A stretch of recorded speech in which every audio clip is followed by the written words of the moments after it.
तर नमस्कार मंडळींनो, आई देवी माऊलीच्या दुसऱ्या माहिती पार्टमध्ये स्वागत असा तुमचा।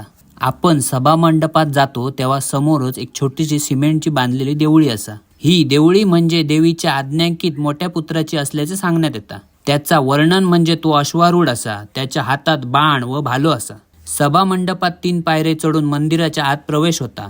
प्रवेशद्वारावर दोन्ही बाजूस दर्शनी भिंतीवर 2 वाघाचे मुख असत। देवीच्या गर्भगृहाचे भिंती संगमरवरी फरशांनी सजवलेले असत। गर्भगृहाचा द्वार चांदीच्या पत्रात मढवलेला असा, त्यावर पाना फुलांची नक्षी कोरलेली असत। द्वार शाखेच्या वरच्या पट्टीवर दोन्ही बाजूस सिंह मूर्ती तर ललाट बिंबस्थावर गणेश मूर्ती असा आणि आतमध्ये चांदीच्या देव्हाऱ्यात देवी माऊलीची मूर्ती विराजमान असा।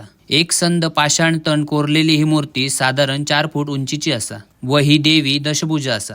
माऊलीच्या हातात शंख, चक्र, गदा, त्रिशूळ, ढाल, तलवार, अग्नी आदी अस्त्र असत। मूळ माया किंवा मायेची पूर्वस म्हणून देवी पूजली जाता। देवीचो डावो पाय महिषावर असान उजव्या हातातल्या त्रिशूळान त्याच्यावर प्रहार करीत असा आणि देवीच्या डाव्या बाजूक त्या महिषातून उत्पन्न झालेलो महिषासूर दैत्य असा आणि उजव्या बाजूक चौरी व पाण्याची झारी घेतलेली सेविकेची मूर्ती असा। या देवीचा दर्शन घेऊ कोकणासह महाराष्ट्र व कर्नाटक मधून भाविक मोठ्या संख्येने येतात। तर आज माहिती एवढीच होती। नवीन माहितीसह भेटूया पुढच्या व्हिडिओत। तोपर्यंत बोला आई माऊलीचा विजय असो।